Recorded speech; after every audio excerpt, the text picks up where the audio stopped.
Слава Україні! Hello everyone, my name is Paul and welcome back to the new news. I hope that everyone is having a fantastic day. I hope that everyone had a wonderful Saturday, is enjoying their start to the weekend.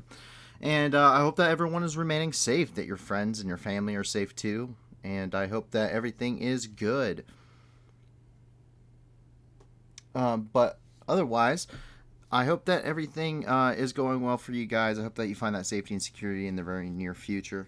There's a lot of stuff that's been going on in the news today. There's an absolute ton of stuff happening, in fact. And so a lot of this stuff, generally speaking, isn't all that great. A lot of this stuff is usually pretty depressing. A lot of this stuff is just kind of, well, I don't know how else to put it, but it's a lot of stuff that just isn't good. I'm talking about drought and famine and war and conflict and environmental disasters and natural disasters and all sorts of things are happening. But luckily you guys have made an awesome community, and we've been allowed to be the community that can give back. And that's only capable because of you guys. So please be sure to check out the different organizations that we have listed below in the description, because that is the whole point of this project. If you check out all of those, there are a ton for Ukraine, but there are others for the rest of the world as well, and we're constantly looking for more. So if you have more, please send them to us. Our link for the Discord and also our website is listed down there.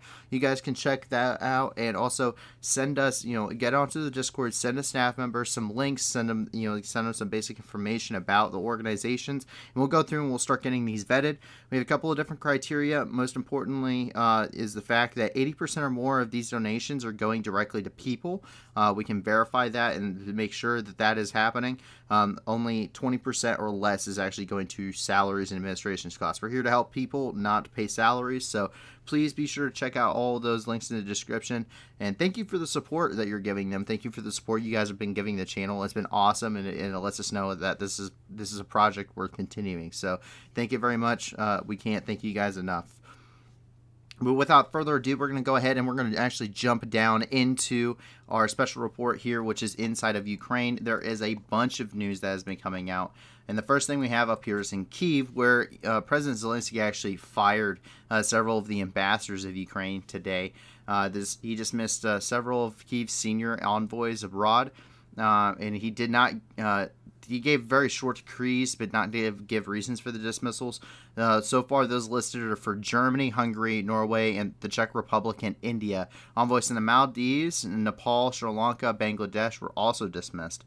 Hours later, Zelensky did say in a video that the rotation is a normal part of diplomatic practice. New representatives of Ukraine will be appointed to the Czech Republic, Germany, Hungary, Norway, and India. Candidates are being prepared by the Ministry of Foreign Affairs.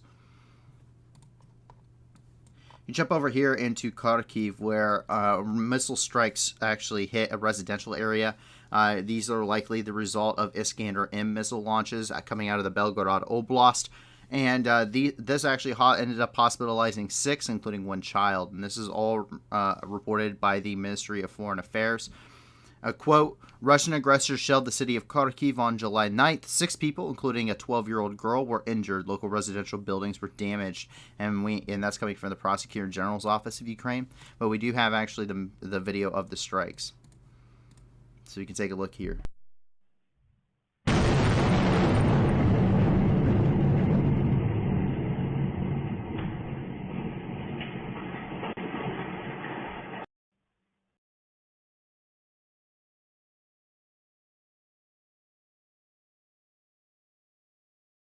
Here we have some of the aftermath here. Obviously, these aren't military targets, right? Like, these aren't military. Like, this is for concrete, right? Like, that's a house. It has a car in the garage, right? These are just residential buildings that are being struck and hit. And this is what we talked about yesterday to a pretty good extent. No need to really beat a dead horse at this point. I mean, it's just, I don't know what else to tell you. It's just a war crime. As we come over here into the Luhansk Oblast, we talked about how Russia is actually conducting a tactical pause at this point. A tactical pause isn't probably the correct term to say. What they're doing is they're actually just reconcentrating their forces within the region. We know this. They have taken pretty much the entirety of the Luhansk Oblast. and they are now reconcentrating their forces to where they're going to be conducting their next offensive. Some of those are likely going to, the main objectives are likely going to be Slavyansk, Kramatorsk, and Bakhmut, as kind of what the next major objectives of the Russian forces are at this point, just kind of based off of what we're seeing on the battlefield at the right now, which is extensive artillery bombardments of these areas, those precursor bombardments. We've seen some offensives in these areas over the last couple of days, some minor offensives, some minor actions. And we can see here where those troops are actually moving to get into their new positions. So we can go ahead and take a look.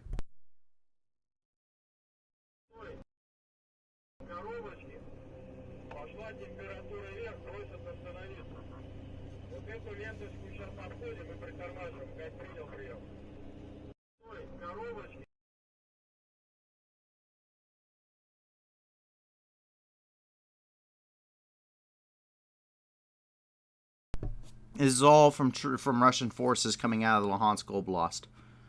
We can see Russian artillery units moving here, getting to their new firing positions. See those BM-21 Grad systems that you see so much. This guy's showing off.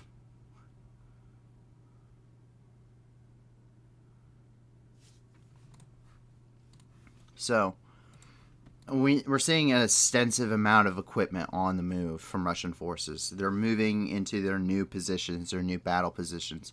So you can break down a tactical situation on the battlefield into two different types of efforts.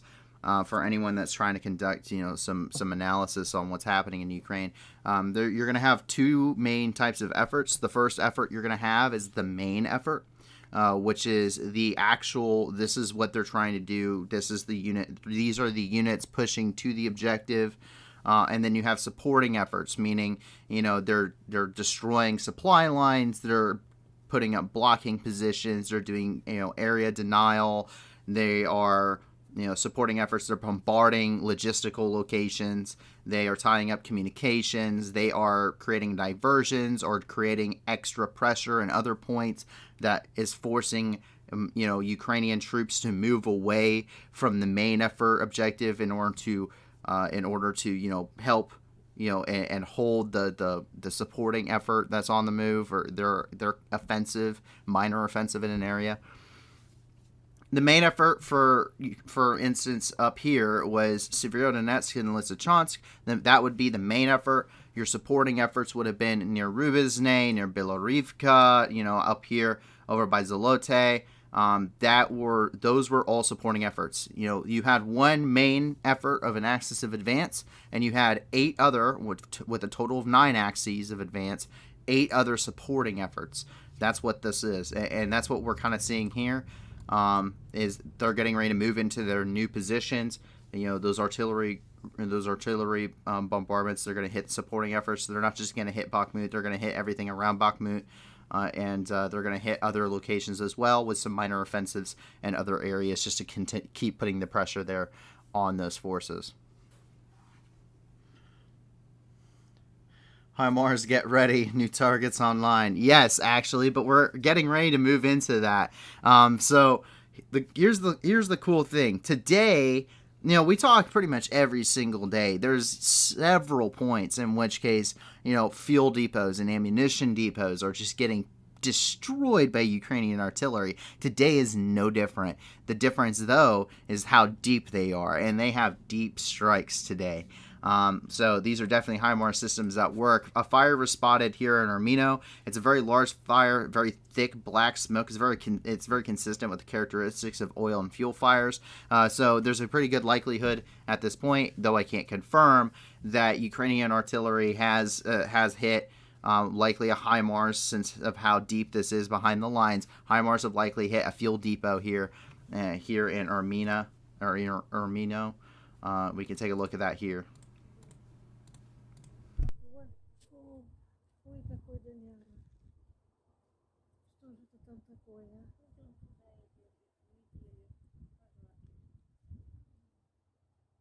Ну, это недалеко, прям вот Ну за да, это за вот. посадкой. Да. Это ж, наверное, Казбек. And so if you take a look, you can see it's very thick. It's a very thick black smoke that's pouring out. This is very consistent. This is the kind of smoke you see out of vehicles when they're destroyed because of all that fuel and oil all burning. It's an oil fire. That's usually the consistency that we get with this. I can't confirm it. I'm not seeing like oil tanks blowing up or anything, but another depot appears to have been destroyed as well down here in Alchevsk, and there's another video later where I can show you the difference between fuel and ammunition going off. We can take a look here.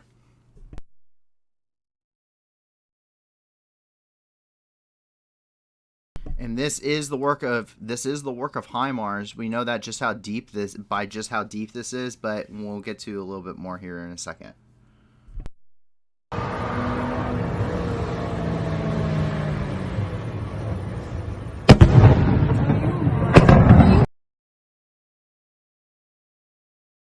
That was an ammunition depot that was hit, but actually RIA News confirmed that HIMARS, the Ukrainian troops shelled a ammunition depot. They just stated shelling out of Chesk with HIMARS systems. But this is coming from the state-run news agency RIA News, and the HIMARS systems are the only things accurate and long-range enough to actually hit these locations this deep behind the lines. It's not the only thing. As we come down here, very massive explosions. So this has happened right, like I didn't even get to post this where we normally are collecting all of our information. This happened right here as I was putting this map together just right before the stream. So there are massive explosions that are currently happening in Krystyakov right as we're speaking now. Looks like it's been an ammunition depot that's been hit.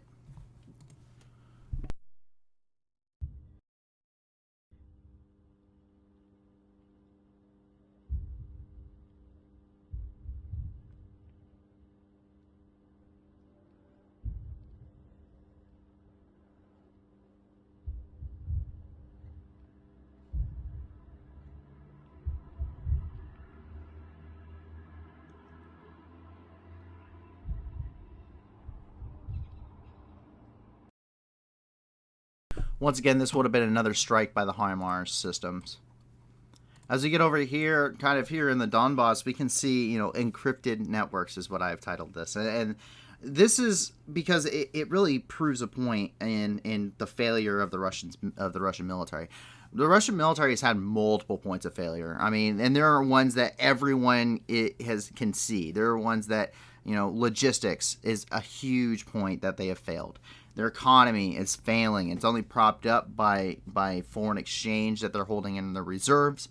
And corruption has really done a number on the Russian military and any attempts to actually modernize it. But something else that needs to be stated is their communications.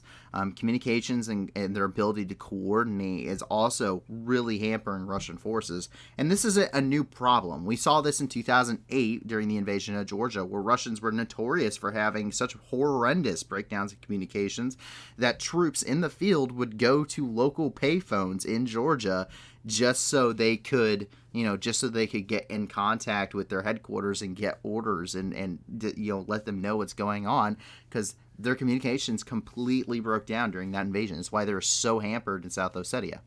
And we see this here. They're using, they've gone from using encrypted network systems, which is, generally what you're going to use on the battlefield. But they've gone to using non-encrypted networks, which is just your usual Motorola, radio.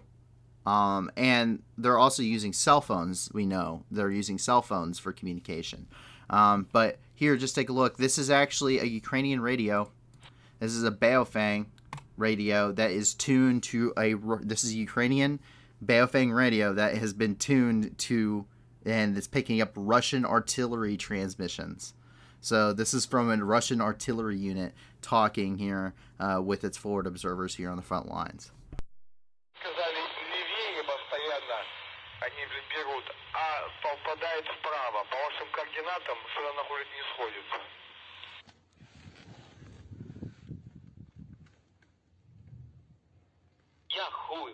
ебать, наводятся налево, нахуй, оно летит хуй знает куда, нахуй.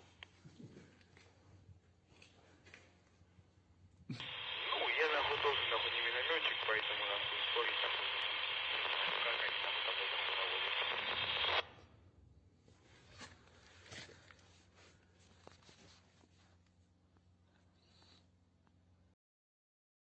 Seriously?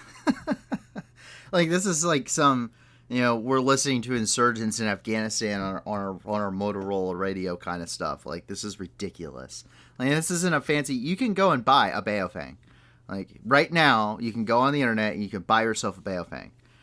This is why I have no good things to say about the radio company Baofeng, which says it has encrypted, has encrypted communications and everything. A lot of people who are in that kind of tactical community run Baofengs. I don't see the sense in them, because they're just a longer range radio that it's not encrypted, just tuned to the frequency. It's not good. It's just not. So there you go. Yeah, you can perfectly see the failures of a Baofeng, and having non-encrypted networks. And there's more shelling in Donetsk, though, and this is coming from those Russian artillery units. Quote, Russian troops fired missiles at the Donetsk region on July the 9th. 3 people were killed and 8 citizens were injured. Local residential buildings and infrastructure of a milk plant and a furniture factory were destroyed. That's coming from Pavel Krylenko, who is the head of the Donetsk Regional Military Administration. And as our top news stories roll in tonight, especially with the title of the video, the first thing we have is down here in Mariupol, where as of July 9th, Russian occupiers keep at least 10,000 Ukrainian citizens in Mariupol infiltration prisons. And that is coming from Petro Adrashenko, who is the advisor to the mayor of Mariupol. We have talked about that pretty extensively. There are, at least according to U.S. intelligence, 18 separate filtration camps within the occupied regions of Ukraine, and this is basically the closest thing to describe it is a concentration camp. They are absolutely horrendous places to be, and there are thousands of Ukrainians being deported to them and undergoing what they call the filtration process. I highly recommend that you look at articles and do your own research on the filtration point system, but the filtration point system has been heavily documented after their uses during the First and the Second Chechen War. Coming in also very late tonight, explosions were heard, explosions essentially rocked Mariupol today. So blasts were heard in the city tonight. Locals believe that a storage depot was actually hit by Ukrainian forces. The local government did warn civilians to try and start moving out of the city to ensure their safety during counter activities. So pretty important thing here, and we'll get to why. Людей тут собралась куча, там пожарные приехали. Пожарные приехали. По-моему, что-то такое серьезное залетело на самом деле.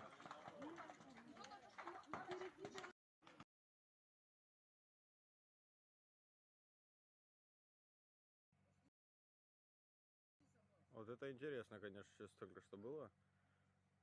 Громко так. Интересно, да, какой столб дыма. Напоминает это в Мариуполе опять же. Вот это. So the only way that this would happen is HIMARS. Realistically, while Russia doesn't have air superiority over the entire country, they have what we would consider localized air superiority. They have air superiority over Mariupol. That's definite. They have air superiority over Donetsk, realistically. So HIMARS strikes hitting, Mariupol is a strategic point because the port of Mariupol is a great access point for ships. And they could be offloading supplies there because we know that ships are coming here to steal, actually steal this from the steel mills located here. We've seen that already, where they're getting sent back to Russia. But that also opens up the possibility of things like the airport here being able to be used for, military aircraft, supplies and equipment coming in through the port. And this is all a very distinct possibility. And obviously, being such a large major city, it's used as a logistical hub. Stuff that comes in from Berdyansk would be sent to Mariupol, and then from there probably be sent to the front lines. Also, the same thing going through Melitopol and up to the front lines from there. These are very important. Mariupol is, for all intents and purposes, destroyed. It doesn't necessarily mean the ruins aren't being used. And certainly, I mean, if you can look at Kuwait, for instance, if you take a look at Al Jaber, Kuwait, some of the most famous photos you'll see from the opening of the Gulf Wars, the destruction of the huge, and I mean, these are huge hangars that were hit with bunker busters, and they are completely collapsed. They're still standing. They were there when I was there. They're absolutely massive, and they're being used still, despite having giant bunker busted holes in the top of them.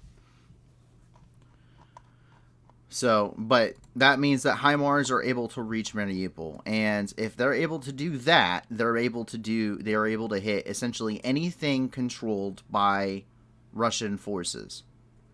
Anything.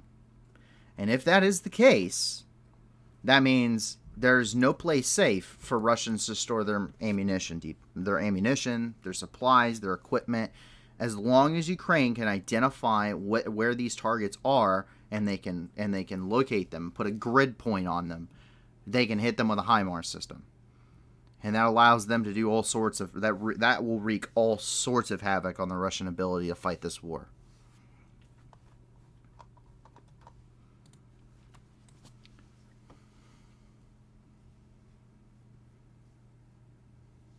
So JL said, seems like those 4 HIMARS did so much difference. I can't imagine what happened if Ukraine had like 50 of them. Well, that's why they're getting more. And they're getting more ammunition, and they're also getting longer range ammunition, supposedly. We know that they're getting more ammunition. We know that they're getting more systems. The HIMARS system, there was no mistake on it. That is a game-changing weapon system in this war. Russian systems, they're Soviet, modernized, doesn't matter. So, Russian weapon systems, even of that size and caliber and scope, simply aren't that accurate. They're not nearly as accurate. HIMARS system can put a missile within 1 meter of its designated target. Within 1 meter. That is an insane amount of accuracy, and it's an insane amount of payload that can go within 1 meter of whatever you're targeting. So if you have a loitering drone, all it takes is a drone or someone with a quadcopter, and that can go, okay, I know where this is, put a marker down on like their GPS with the system, and say, okay, this is where this thing is at, and you can launch a missile within 1 meter of it. So if you're identifying any kind of fuel depots, ammunition depots, supply points, field camps, forward operating bases, command posts, anything, you're going to kill whatever you intend to kill with it. So if you're targeting a Russian general, you're going to put a missile within 1 meter of a Russian general, as long as you can get it right on top of them. These things were used in Syria when I was there, and we were putting, they would put a missile right in essentially through the window of an ISIS leader's house and completely obliterate him. I mean, the strikes are impressive. Their capabilities are immense when it comes to the battlefield. It literally has changed the war, and that cannot be understated. Now, they are limited because they're limited in number. They are an immense strategic system and an immense tactically important system to have here on the battlefield, and the loss of one of these will be felt, its reverberations will be felt throughout the entirety of the front lines. But they're capable of being relatively safeguarded because they have such a long range, especially with some of their ordnance, that realistically you could probably fire these things from Lviv and it would be fine. As long as you had the correct ordnance to do so, you had the right missiles, you could still technically fire these things from probably Lviv and it would be totally okay. That's probably a little bit of an overstatement with the range of it, but it is very, very long range. We go over here to check out the humanitarian aid here in Mariupol, and this is Russian humanitarian aid, mind you. So today's locals published some photos regarding the humanitarian aid that came to them from the Russians. They got some shovels, some tap water, and some moldy bread.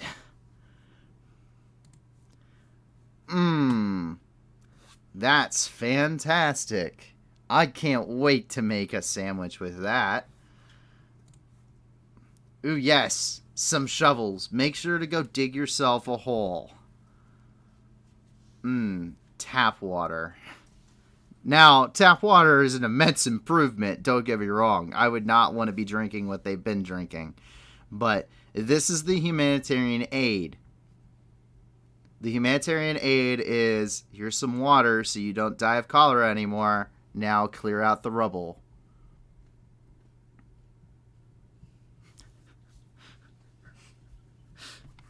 One of our mods, Riley, just posted. It reminds me of the bread reminds me of an MRE. Yes, very, very much so.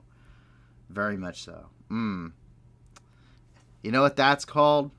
That's called protein and slow degradation of your sanity. As we move over here to Mariupol, I've titled this "It Will Be Russian," and this is really the emphasis of what Russia's trying to. This story right here is all you would need to know to understand what Russia is doing. This is Mariupol. This is the Zaporizhia Oblast that has been, in Russia's terms, liberated from the Ukrainians. It has been occupied. It is occupied territory. It is Ukrainian sovereign territory that has been occupied by the Russian Federation. Period.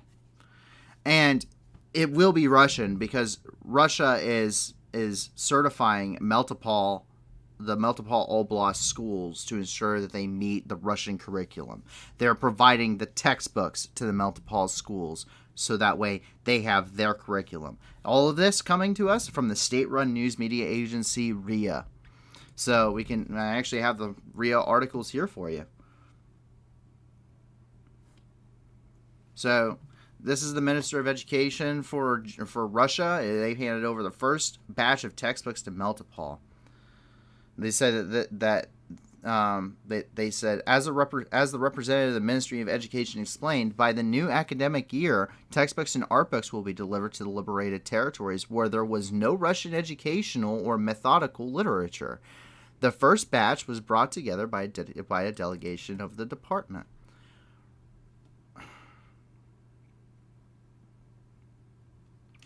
We brought books. This is the first batch of textbooks on history, chemistry, physics, biology for each subject, so the teachers can familiarize themselves with the books to make sure that the presentation of the material is good enough. The material is very systematically presented. By the beginning of the school year, schools will be provided with textbooks. There is no aggression against Ukraine in the history of books, in the history books. So, what does this mean? This is Russia Russianizing Ukraine. That is what it is. That's what's happening here. There was no Russian history in Ukraine, apparently. No, there was no Russian history in Ukraine. They wiped 80 years of history somehow completely off the face of the earth. And that's what Russia is saying. They're going to certify the schools so that way they teach everything Russian. We've seen what Russian school curriculum is like. It's dressing as Nazis in Dagestan, and the great celebrating the great patriotic war. It's making sure that children know, as we showed yesterday, that there's no reason to go to college. No, don't go to college. You'll be fat and you'll be stupid and you'll hate your life and your wife will hate you. You'll be a drunk but if you join the military, everything will be fine. You can fight and die for the fatherland.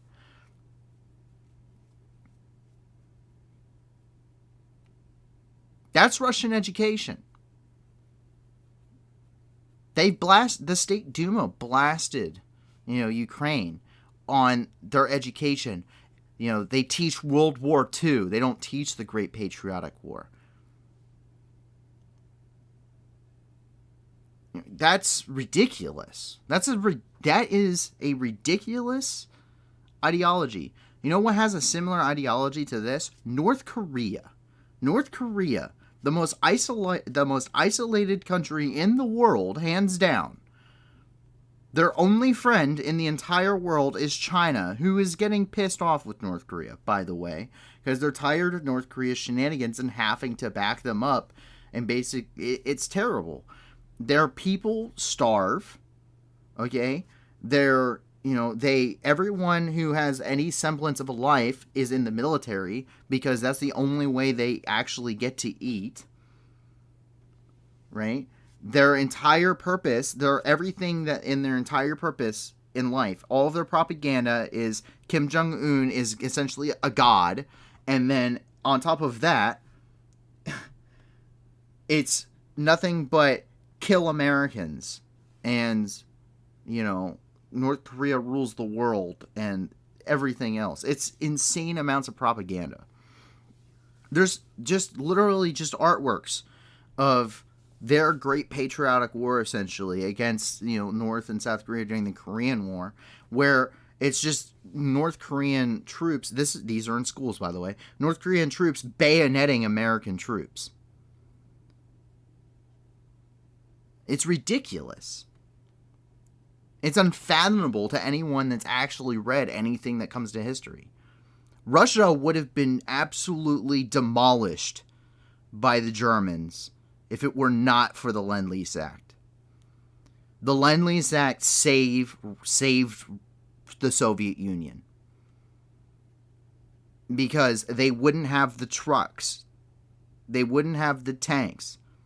They wouldn't have the steel or the oil or the fuel to fight the Germans. That was all came from the Lend-Lease Act. Most of it from the United States.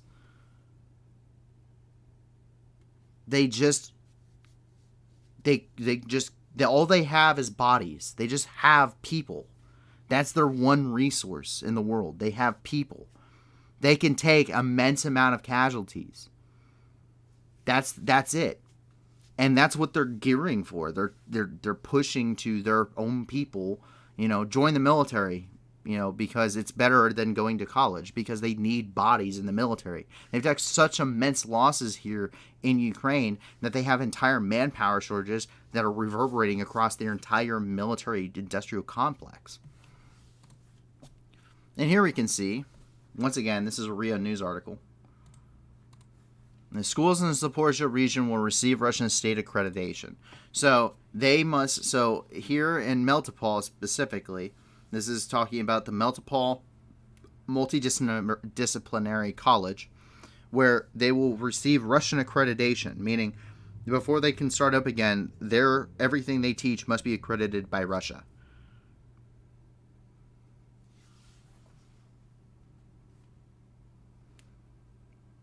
This is ridiculous.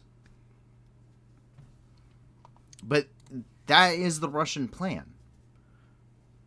The Luhansk Oblast, the LPR, the self-proclaimed LPR, Luhansk People's Republic, the DPR, the Donetsk People's Republics, these self-proclaimed republics of Russian-speaking people, no, they're just Russia. They're an extension of Russia. They are the Wagner group of Russia. When it comes to the political scheme. Because what they'll do is they will just, okay, congratulations, you're now that the war's over, if say they hold on to this territory. Now the war's over for the LPR and the DPR, what are they going to do? Okay, you're now free republics. Would you like to join the Russian Federation? They will hold a referendum. They will join the Russian Federation. This referendum will not be a true referendum. It will be the similar thing to Crimea, Kherson, Zaporizhzhia. All of these locations, everything here, will be Russian Federation. That is it. That is the aim of this war. The aim of this war is to make this the Russian Federation. When they talk about toppling the Kiev regime, they're wanting to topple the Kiev regime, quote unquote, because they kicked out their pro-Russian government, who, guess what, crazy as this sounds, fled to Russia.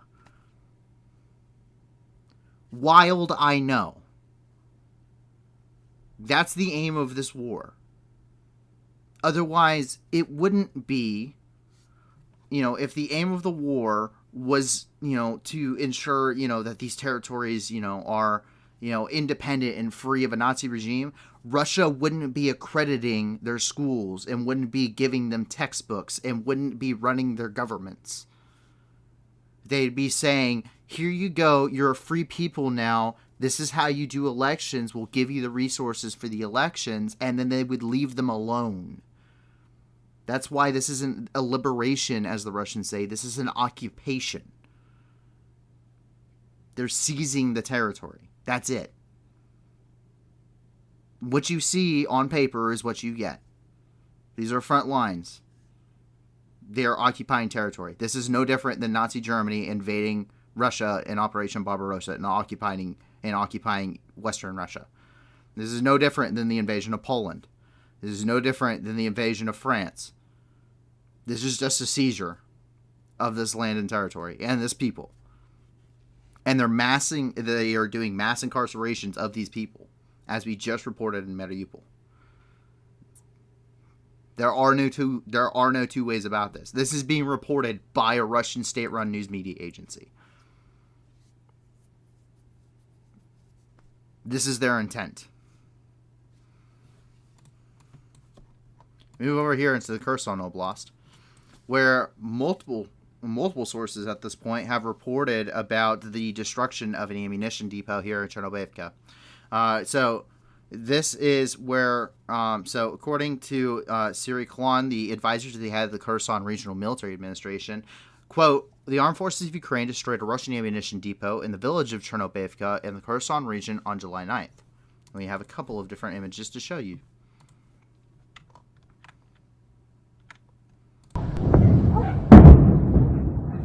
Эпическая съемка.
So you can actually see where the ammunition is cooking off. But this actually goes back to my point where we can tell the difference in what kind of was hit based off of the fires that are coming, or the smoke coming off of this. So this is an ammunition depot cooking off. It's been reported as an ammunition depot cooking off, and we can see, the flares popping off in random directions and the explosions from the ammunition cooking off. So we can safely assume that this is in fact an ammunition depot. So the way you can tell the difference in a target that's being hit is by, one of the ways that you can tell is by the smoke that it gives off. Earlier, I showed you where we believe, this is near Armino, where there were, where we believe that a fuel or oil depot for the Russian forces had been struck by Ukrainian artillery, and it was producing this really thick black smoke. It was very distinctive. You see that completely opposite here. This is an ammunition depot cooking off, and you can see by the color of the smoke, it's this brown, kind of a grayish brown tint to it. It doesn't have that thick black kind of, heavy smoke to it. And this is very indicative of a ammunition going off, or just an explosion that did not detonate anything that had petroleum in it, or gasoline, diesel, or oil.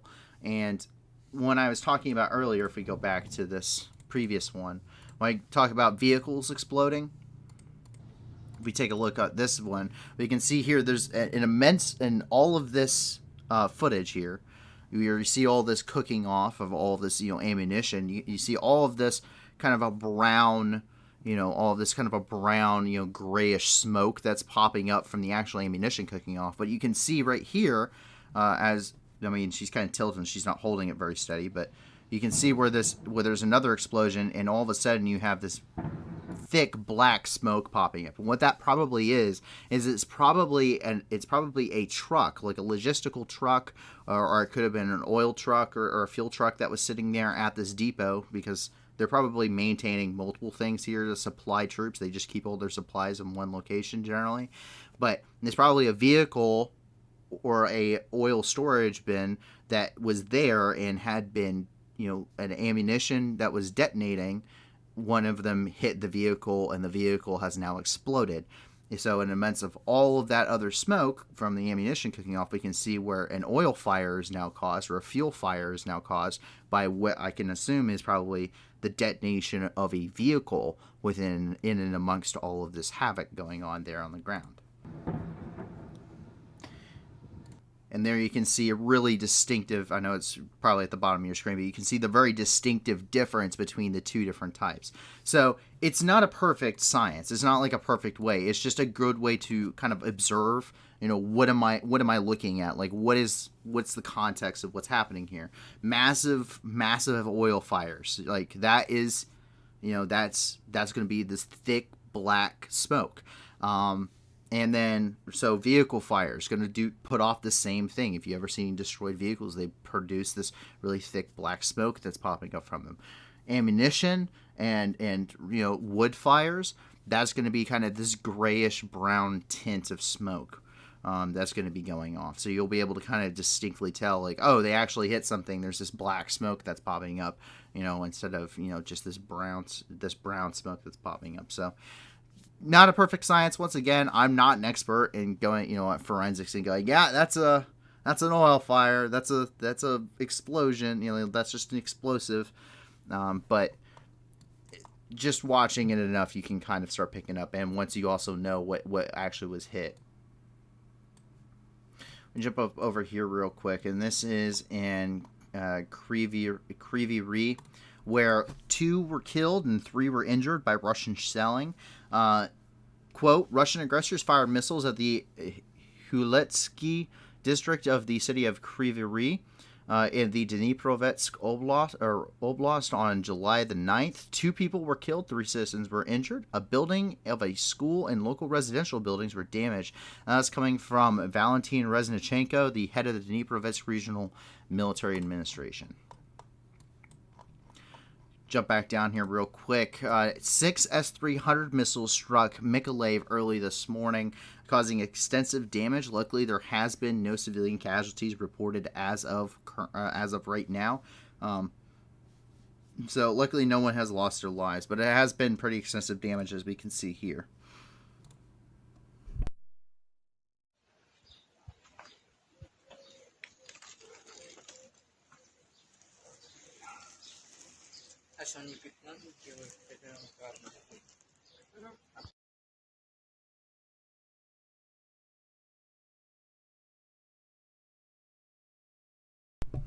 So pretty extensive damage overall. But that is actually it for inside of Ukraine. But don't worry, we got some more outside of Ukraine as well. And when the first thing that we hit here is actually right on the border here in the Belgorod Oblast, where our 2 pieces of news coming out of Russia come out of tonight. Multiple explosions have been reported from multiple of our sources tonight, spotted here along the border between the Belgorod Oblast and Ukraine. It appears there's a possibility that this is the work of Ukrainian artillery returning fire on some of those missile systems, which have been pounding areas such as Kharkiv and Sumy for the last few days now, or the last few weeks rather. Russian artillery systems, generally speaking, they are no longer in range, or their standard artillery isn't, so they're relying heavily on Iskander-M missile systems that have been firing into places such as Kharkiv, causing an extensive amount of damage and loss of civilian life and civilian infrastructure. Ukraine is probably getting pretty sick of that, I am sure, as is the international community, and so now it appears that they may have fired back and hit some of these missile sites, as well as probably some of these depots. And so that's the photo that we have coming out tonight there from the Belgorod Oblast. It's not the only thing. Russia also extended its terror level. This is terror level yellow, quote unquote, which bans the use of any kind of fireworks inside the Belgorod Oblast. They're extending that until July 24th, at least according to the RIA news agency, once again. So we can take a look at this. And the reason they're doing this is because of terrorist danger. Yes.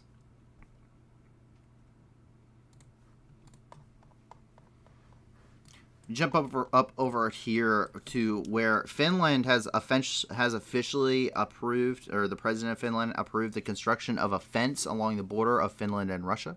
This is coming as they are working on their ascension process for becoming a member of NATO.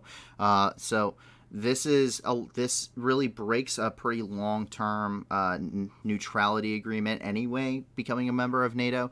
But the war in Ukraine has really shown the need for improved security amongst all states within Europe, and so they're really starting to take these concerns and starting, they're worried about a lot of things such as hybrid warfare, flooding Finland with immigrants.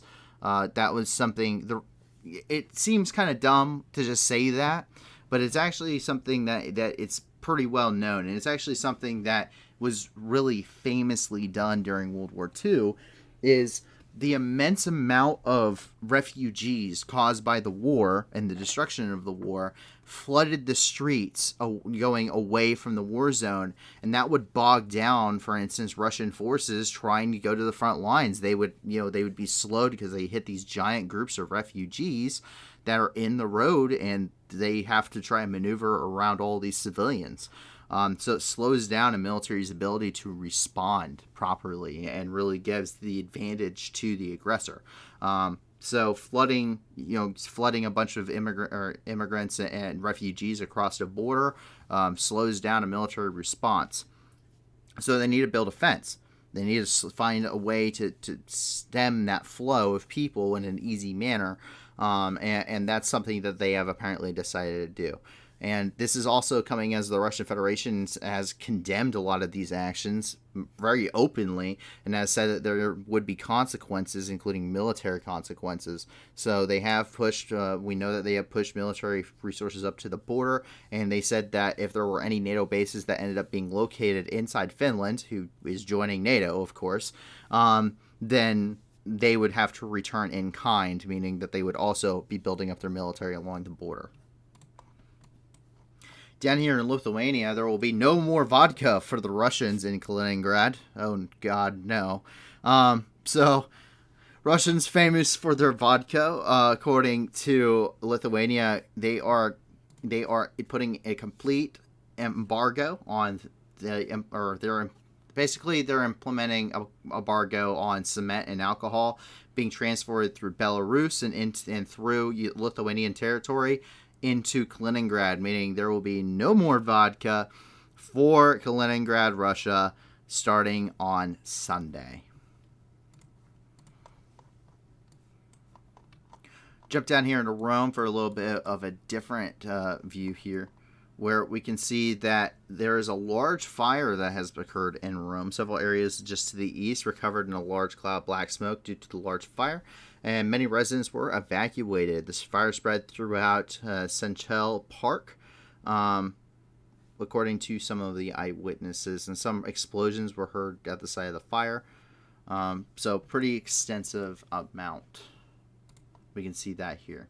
Like I said, I'm not an expert when it comes to fires and smoke. This obviously black smoke can be produced by a number of things. I was just trying to give better indication on what we usually are looking at. So pretty immense fire, obviously, blanketing the sky there. We jump down here, and we can go ahead and move over into Sri Lanka, where protesters seized the president's residence here in Sri Lanka. They broke through the police barricades, and this is probably one of the largest anti-government marches this year. Protesters seized the residence of the private residence of the president of Sri Lanka because of this. He had to flee. And the protesters set fire to his residence to the residence of the prime minister. Take a look at some of these happening here.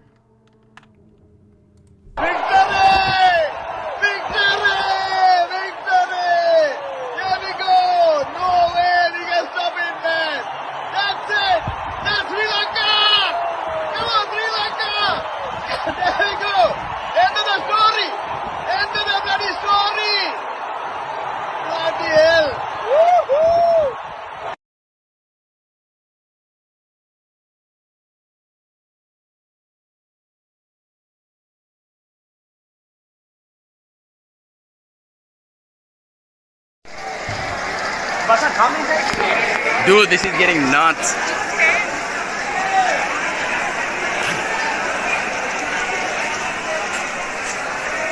Arine, යන්න තිබ්බනේ.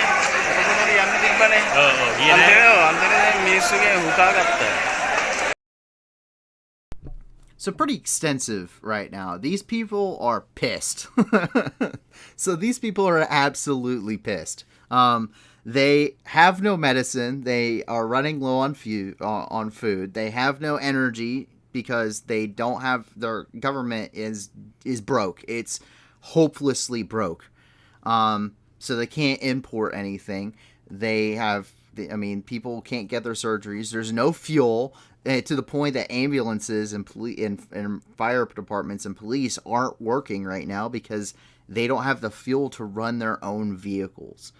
It is, the people of Sri Lanka are beyond upset. And I can't blame them in the slightest. But this amount of dissent in the government has led to some interesting developments. Originally, the prime minister and the president, so the prime minister resigned. Originally, the prime minister and the president were brothers. The prime minister originally resigned, and they brought in a new prime minister who prior to becoming prime minister this time, had already served a term as prime minister and had been kicked out from the government. And so now, on Saturday, so today, they stated that they will resign and make way for an all-party government to take over. And this came after party leaders held by Sri Lanka's parliament speaker agreed to ask both the president and the prime minister to resign over an overwhelming request, quote unquote. Gee, I would say. The prime minister and Sri Lanka's Speaker of Parliament stated that the president has been informed that he will resign on July the 13th. And so they will be resigning under the Sri Lankan Constitution. And the Speaker of the Parliament will serve as the acting president for a maximum of 30 days, while the Parliament will elect a new president within 30 days from one of its own members, who will hold office for the rest of the 2 years of their term. So, pretty big development for Sri Lanka, and hopefully that ultimately brings an end to the crisis there. You jump up here into Shanghai. A man attacked a children's hospital with a knife, injuring 4. The eyewitness here at the Ruzhen hospital was chaos. The people climbed under the turnstiles to get out of the hospital. The medics ran out with their patients, some in wheelchairs and one in a mobile bed. The criminal was held hostage. The criminal held people hostage and reportedly was shot dead, but other versions of this are also saying that he was detained, so we can't confirm one or the other. As you jump down here into Nigeria, we have 2 different incidents regarding the Islamic State. The first one is an Islamic State attack once again in the eastern part of Nigeria here in Borno. There is no information on how many people were killed, but they did attack a Christian village, and we can check it out here. So that is the Islamic State here.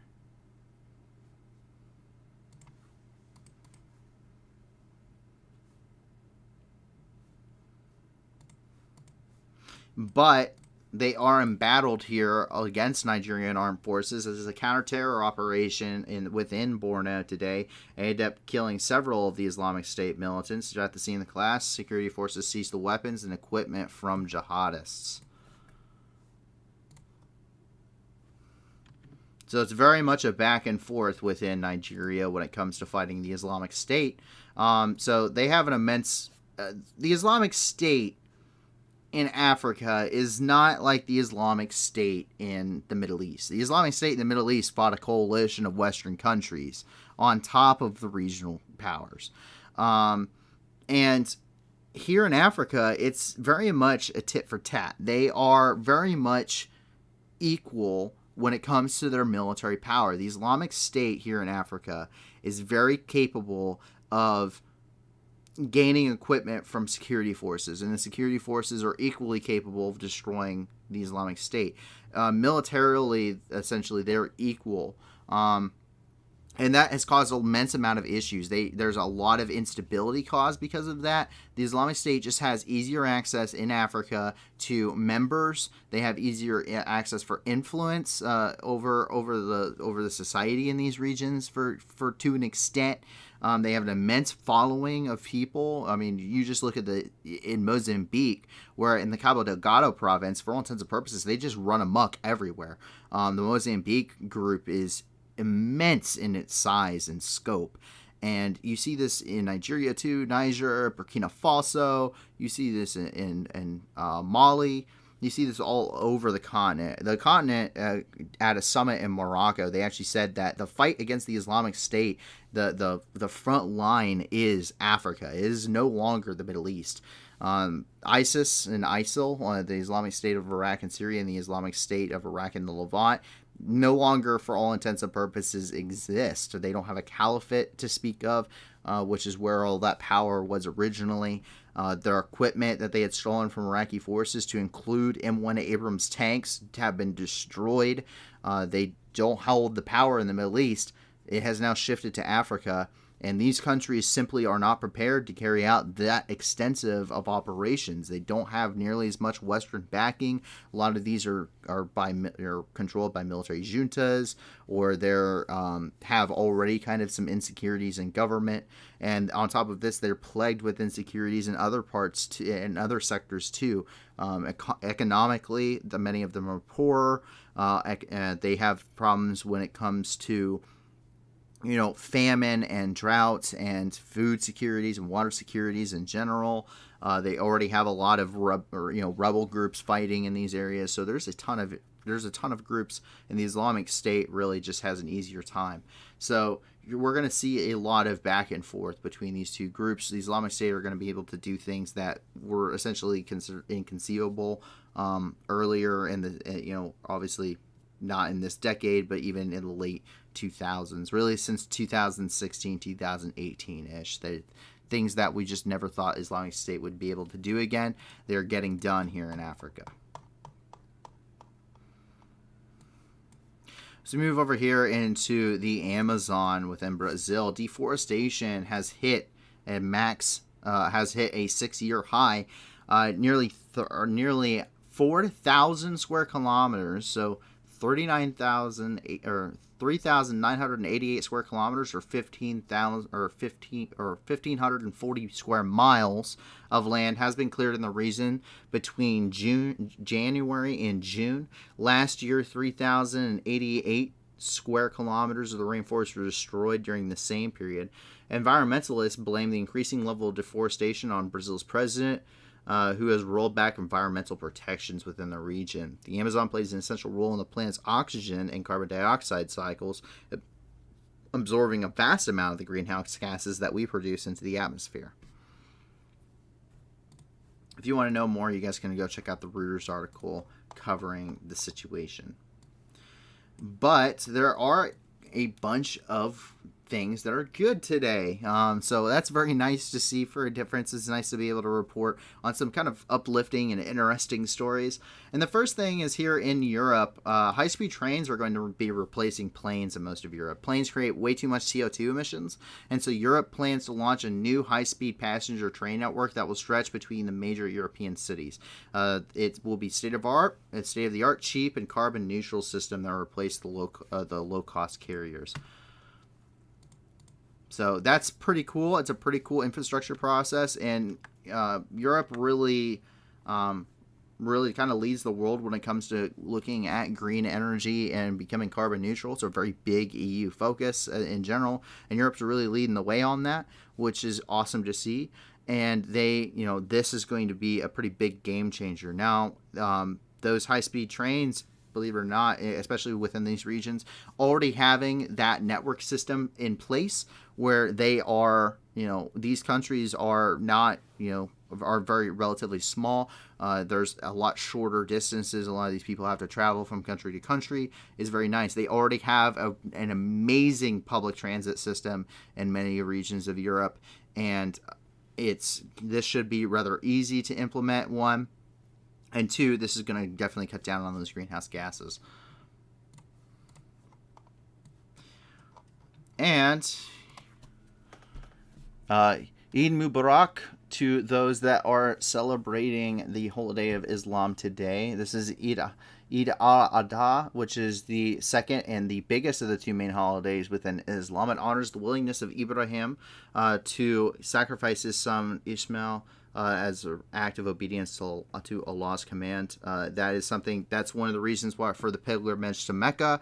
It's a major holiday in Islam. So for those that celebrate, I hope you have an amazing holiday, and I hope that it's spent with a lot of friends and family in this very important time. And I hope that you just have a good Eid. So as we move over here into North America, we have a couple of different things. The first thing is there was a giant squid carrying a dazzling pearl-like string of eggs today. It's extremely rare footage for the squid mom to carry this gelatinous kind of string of glimmering pearl-like eggs in her arms, and it was captured off the coast of California. This is this is from researchers of the Monterey Bay Aquarium Research Institute, who recently spotted the deep sea squid, an unknown species in the genus. And this is about 56 miles or 90 kilometers off the coast of California at a depth of 4,560 feet or 1,390 meters. It's unusual for a female squid to be seen carrying the eggs along with them. Sometimes they will carry the eggs until they hatch to improve the baby's chances of survival. Carrying the eggs is also likely to be energetically expensive. It also makes her a risk for being a predator. And we can see that here. So, very cool. Very cool indeed. If you want some more, you can go and check out Live Science and kind of get some more scoop on that information. We move over here into Pasadena, California, where genetically engineered bacteria are seeking and destroying cancer cells. Really cool, considering that yesterday we had a bunch of worms that were seeking and destroying cancer cells. Today we have genetically modified bacteria. So everyone is working on this project, as we had talked about earlier. And this is a specialized strain of bacteria from E. coli, which usually isn't a good thing. E. coli is usually a really, really bad thing. But this one has been genetically modified in order to seek and destroy cancer cells. Once the bacteria have reached their destination, once they've been injected into the patient's body, the pulses of ultrasound can be triggered for them to produce anti-cancer drugs, essentially. This transforms the bacteria into a useful tool for treating cancer, as opposed to making you very sick and also possibly killing you. So the research team have engineered contain two new sets of genes. One set of genes that produce the nanobodies, which are therapeutic proteins that turn off the signals from the tumor and uses to prevent an anti-tumor response by the actual your immune system, and the second allows the nanobodies to attack the tumor, which really sets off the genes that act like a kind of a thermal switch for the body.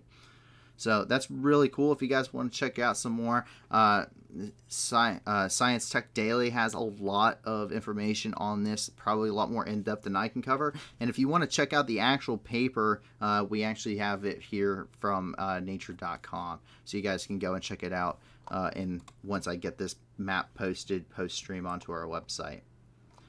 And the last thing that we have is up here in Canada. So a newfound fossil of the Stenlicoris herpex are exceptionally complete. This is from the researchers from the Royal Ontario Museum here up in which is in Toronto. And they recently announced the discovery of the fossils belonging to a strange animal dating back 506 million years. It's an ocean predator from the Cambrian period, which is known as the Stenlicoris herpex. The newfound fossil of this rather bizarre creature is exceptionally complete, preserving the brain itself, the nervous system, and a third eye. The preservation of the brains of these animals give us a direct insight into the evolution of the nervous system, because the Precambrian period is so long ago. The Cambrian period is so long ago.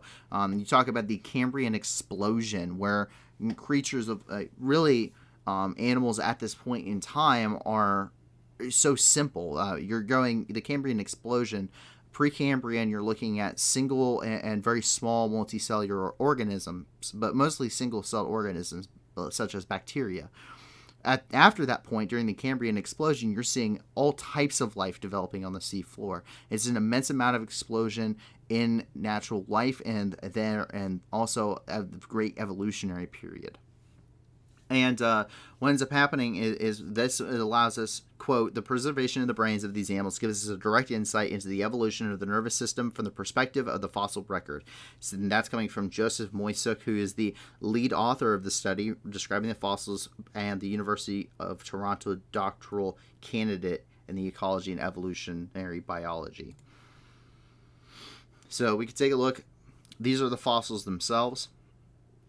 Now, is this something, would you and I look at this and go, wow, this is crazy? No, this is why people go to college for this stuff.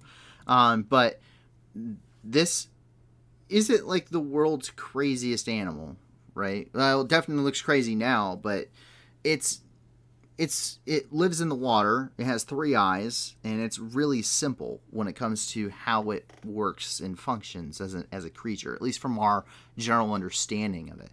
But fossil records are generally incomplete. You got to think, for however many designs essentially of creatures that have existed, how many have failed, however many died out, and just by the rarity of something to be fossilized, that's an immensely rare thing for something to become fossilized. A lot of regions don't really allow for fossilization, and something this rare, something that really lacks a lot of skeletal structure, something that's mostly skin doesn't really survive very well, and it makes it very difficult for researchers to really, there will always be gaps in our knowledge, but it makes it very difficult for researchers to find things out.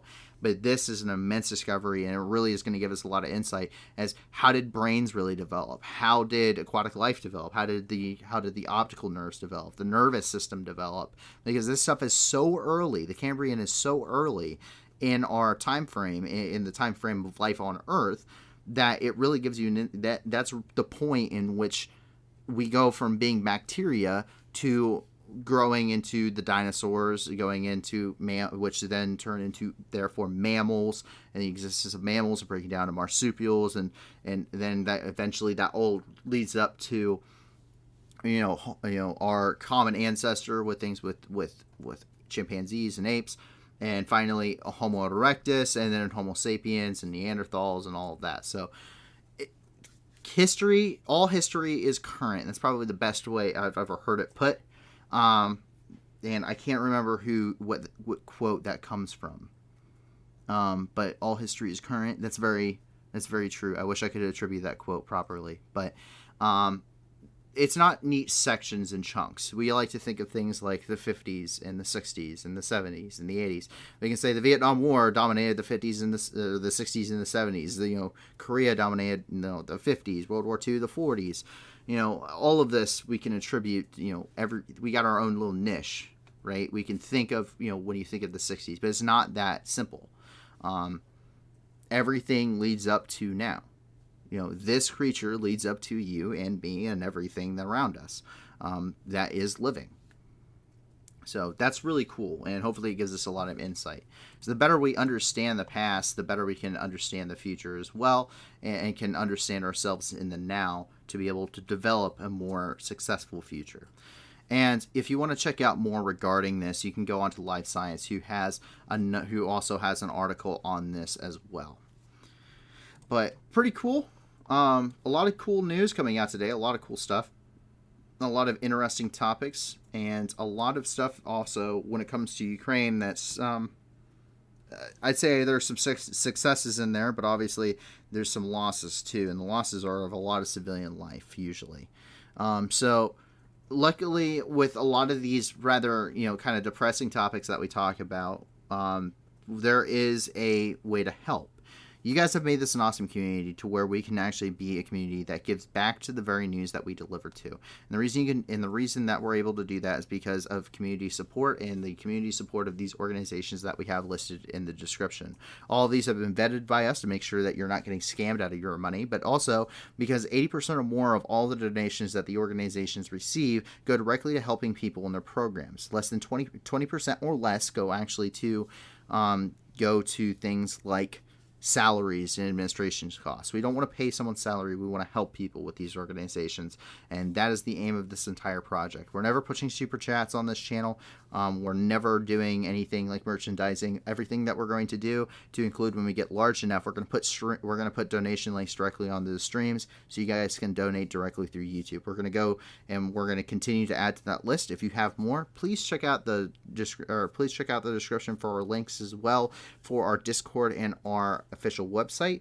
You guys can go onto there and let us know. Discord is the best way for us. You can go and let a staff member know the link and a short summary of the organization or organizations you may have, and we will actually get that vetting process started. We're working through a couple right now for other parts of the world. We're especially looking for ones that we don't already have, areas that we don't already cover, and we would love to be able to help even more people. The only way we can do this is through your guys' help and your guys' support. So please make sure to, if you can't give a lot, give a little. If you can't give anything at all, give us a like and subscribe and tell your friends about us. The more people that are here, the more people that can, one, come and enjoy the news the way that we deliver it, but also the more people that are here, ultimately, the greater of an impact that we can have on people's lives throughout the world, donating to these organizations. And that is really what we would like to do.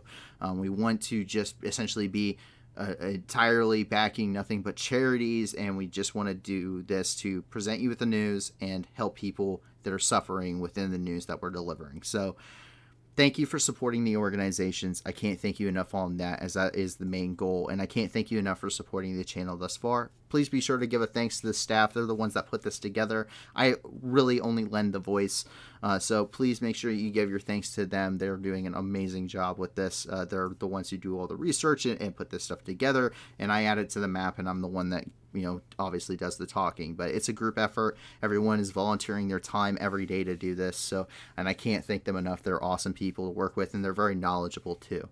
So thank you, but thank you for supporting us. I hope that those that are celebrating Eid right now, that you guys once again enjoy some time with your family and your friends, and really get to enjoy yourselves and truly celebrate. Don't anyone tell you you're wrong, of course. Unfortunately, there is a lot of Islamophobia that is around, and I personally don't understand that, and I spent time in the Middle East. So, where I dealt with actual terrorists. So don't hate on people for what they believe in. It's everyone's personal decision. And everyone else, enjoy yourselves too. Sunday is coming up, and I hope that you guys are enjoying the rest of your wonderful weekend. Other than that, hopefully you guys have enjoyed. I hope that you guys will be back here to join us once again tomorrow. We stream every single night at 10 p.m. Eastern Time and 9 p.m. Central. So please be safe. I hope that you, your family, and your friends remain safe. And if not, I hope that you find that safety and security in the very near future. And we hope to see you back once again on Sunday night. So with that, that is it for today. My name is Paul from the New News, and I hope that you guys have a wonderful rest of your Saturday night and a wonderful Sunday morning. Everyone, have a great night. Bye now.